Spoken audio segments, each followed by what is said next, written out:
Hi my lovelies, welcome to B&B episode 5. We are going to be looking into the villain's backstory.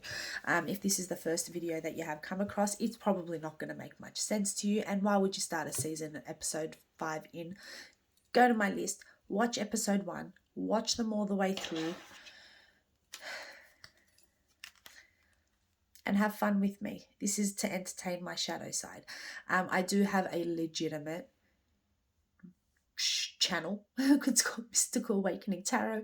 Please check my description box for all my details. This is to amuse me. This is me in spirit looking into the most toxic, it is a real relationship, but it is the most toxic relationship that spirit can find, which, you know, they can find it. There's a 1 in a million chance that you're going to be involved in this situation. So if you find yourself resonating with it, please remember it's basically a TV show of my tarot world. It is to entertain my shadow. I named it B&B for a reason. If you do not like it, you don't have to. This is for me, not for anybody else. If you're after proper readings, my link for my other channel is in my description. Alright, so we looked into Picardi's past. I needed to understand the backstory. I'm going to look into the villain. I'm not sure if Spirit wants to go into the others. Do you guys need... Alright, so let's do a recap really quickly because I've already recapped this a few times. Recap, we have the villain, always known as the villain because they're the fucking villain. We had the damsel in the beginning of our season. However, through her transformation, we have now named her Picardi. Picardi stands for previously known as damsel. She's not a damsel anymore. However, she still does display toxic behaviors. We're going to deal with that because she's still hurting from what the villain has done. Putting these two aside, they do love each other. It's toxic as shit. Now, the villain did have a other and had Picardi in a third-party situation. The villain was left not only by Picardi, but the other person. The other person was a karmic partner, was a karmic cycle. They are quite toxic themselves. However, we do not hate the other, but they keep appearing in my fucking energy. And for some reason, I need to keep reminding you guys because I don't feel like we're done with the other. You need to watch it from episode 1, guys. In case you've forgotten, though, Picardi has a secret lover. This secret lover is someone from the past that she did have somewhat of a casual fling with. However, she's not investing in this person. She does feel as though this person will hurt her. She's keeping it quite fun as she's healing because of the villain. This secret lover is in love with Picardi. However, is holding back. 1, out of fear because couldn't give her what she wanted in the past. 2, knows that Picardi is still obsessing over the villain to some extent, healing and so forth. Now, Picardi also has, and I don't know what episode this is going to appear in, hopefully it's 6, maybe 7, depending if we want to go into anyone else's fucking backstory.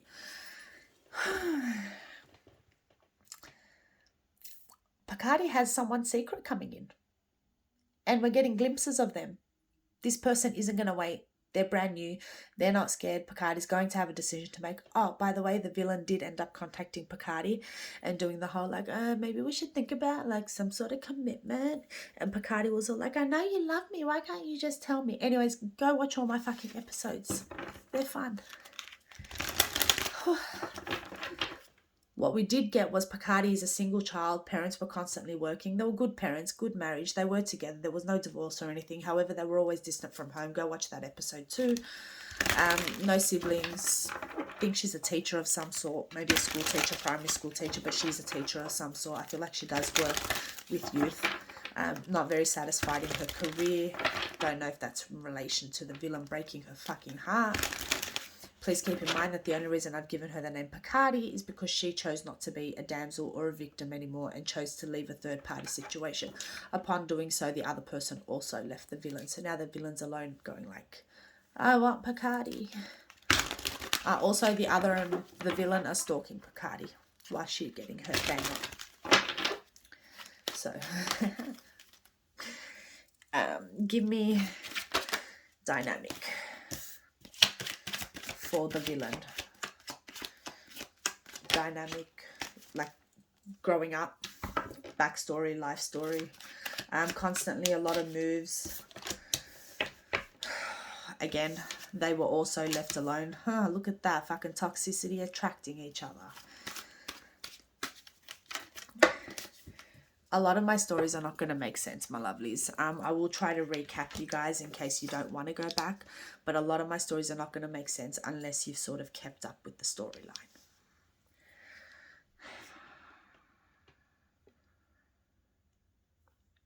The villain was raised by a single parent. They were raised by a single parent, so they did have an absent parent. I'm not entirely sure at this point. I think they were raised by their father, possibly. I'll go into it a little bit more. Not that it matters. It does and it doesn't. But anyway, this is for fun. It's not for reals. Although it is a real relationship somewhere in the world.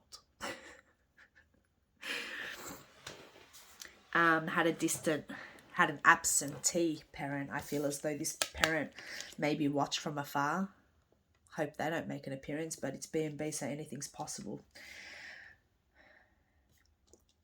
There was a separation within this parental caregiver dynamic here, and they pretty much were never given the answers or the clarity as to why this parent has left and was an absentee parent.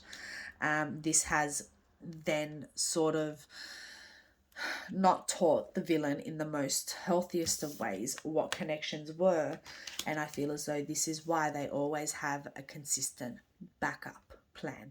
Thank you, Spirit. This is why they're constantly getting themselves involved in third-party situations. This is not about Picardy. You want to know about Picardy? Go watch the episode before. I was just about to tell you about her. Yeah, because they're always looking for the love of the absentee parent. Or it's kind of this energy of, well, like, that parent has left, therefore my partner can leave at any time too. And this is why I have a feeling that the villain, I don't want to call them the villain anymore. I feel bad for them now. But anyway, we'll get to it. They're still fucking acting like a villain. So villain it is.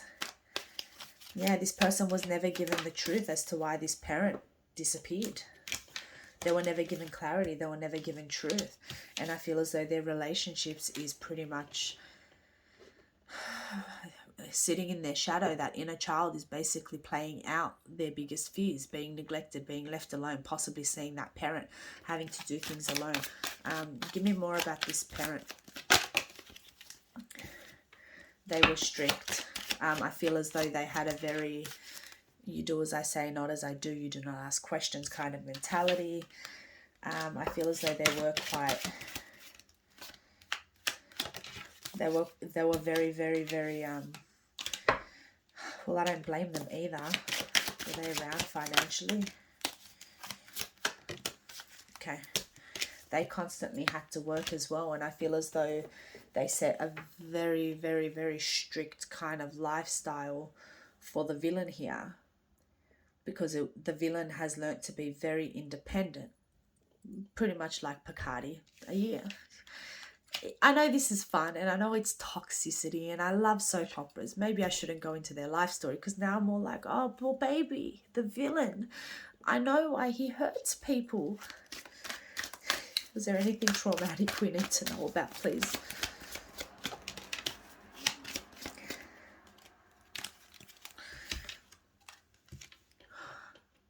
Yeah, the villain was definitely raised by a single father. Mother disappeared pretty much. No explanation. It might have been at a young age. Villain was never given any truth or clarity or anything in regards to anything, right? Because when I pulled these cards, I just heard, like, Mama, where did you go? Constantly seeking that love of a feminine, but never trusting it. Hence, why the third parties. Okay. They're still going to be the villain. Maybe I'll give them a name at some point. But right now, they're still the villain because they're acting kind of villainy. What else do I need to know? What does he do for a career, if anything? Oh, unemployed motherfucker, are you? Why?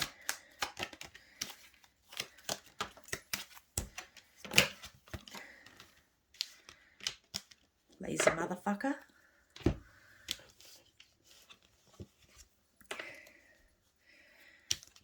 I feel as though he may have had a windfall of money at some point, and he basically lives off that. The villain doesn't work. The villain's like, oh, I've got so much on my mind, but I did ask what's he doing for a job right now. So maybe he's like going through it with the Picardi situation, you know. Maybe the other was supporting him. How was he living? Because I'm not picking up rich vibes. The other. The villain knows how to get what they want.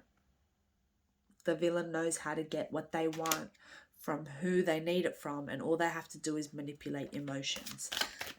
Is the villain's parents around?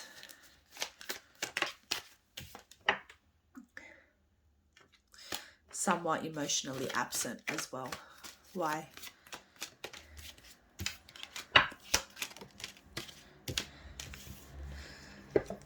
Wow. This just got very B&B. Okay. So the villain's father, who did raise the villain, so kudos to the villain's father, right? But the villain's father is emotionally detached and set up a very strict lifestyle for the villain. Whatever. Like the villain and Picardi, same fucking upbringings. It's not the same. It's completely different, but same energy behind it, right? Different behaviors, different situations, same fucking results, because the same karmic pattern is repeating here. But here we go, we've got fucking villain's father detached from the child, possibly because it reminds him of this woman who up and left. And the reason they're emotionally unattached is because right now they're looking, the villain's dad is looking for the villain's mum who left. Can you tell us why? Spirit knows my intention for this channel, so they don't feed me everything. Wouldn't be B&B if I give you everything in one go.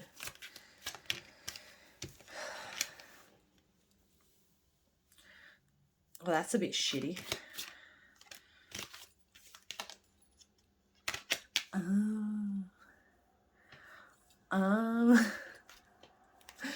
Ooh. The villain's mom left the villain's daddy because she found love, and I don't think she was in love with the villain's dad, and it was a bolt. Someone gave her attention and she left. Does the villain have siblings? Yes, the villain has siblings. The villain has 2 other siblings, so 3 altogether. And I feel as though the villain was a lot older than his siblings. So he somewhat took on a parental figure most of the time, because the father was absentee and the mother was off with new partner. Okay, so Picardi has no siblings. This person has 2 siblings. However, they were a lot younger and had to take on the role of a parental figure at a very early age. Anything else we need to know about the villain before I jet? 1333 when I said that. Okay. Well, I don't know what else to call him. He can still be villain for now if he turns it around. Alright, so let's not hate on the villain completely for what he's done to Picardi and all of that shit, because the villain is very, very, very, very, very, very hurt and disappointed internally. Never got the truth or clarity and carries that burden around with him every day. Can you tell us how he really feels about Picardi?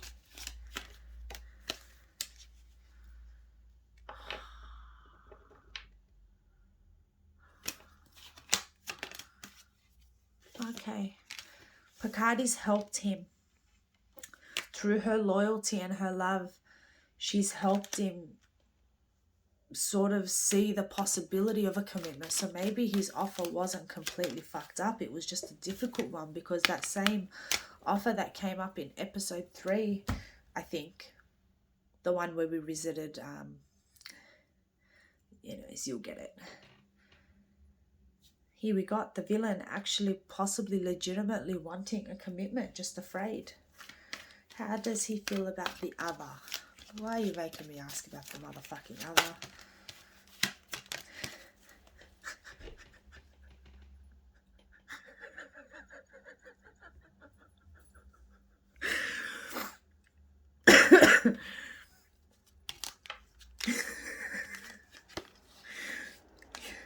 because the other is... I'm so sorry.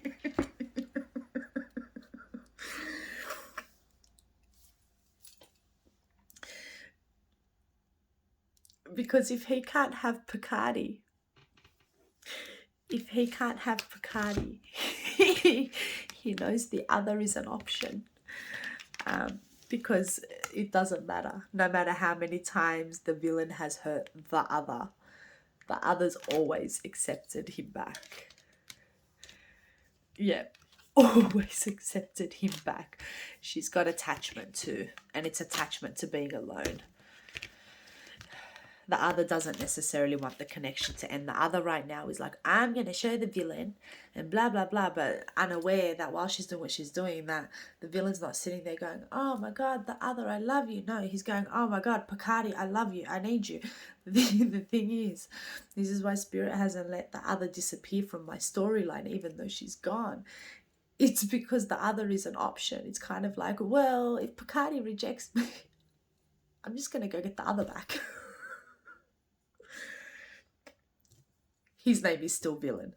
Thank you for having fun with me. Remember, have fun with me. Leave comments. Let me know how you find the story.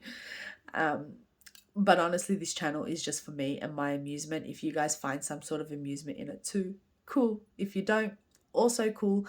I do actually do real readings, and I'm actually really good at what I do. Go check out my other channel. Love you guys.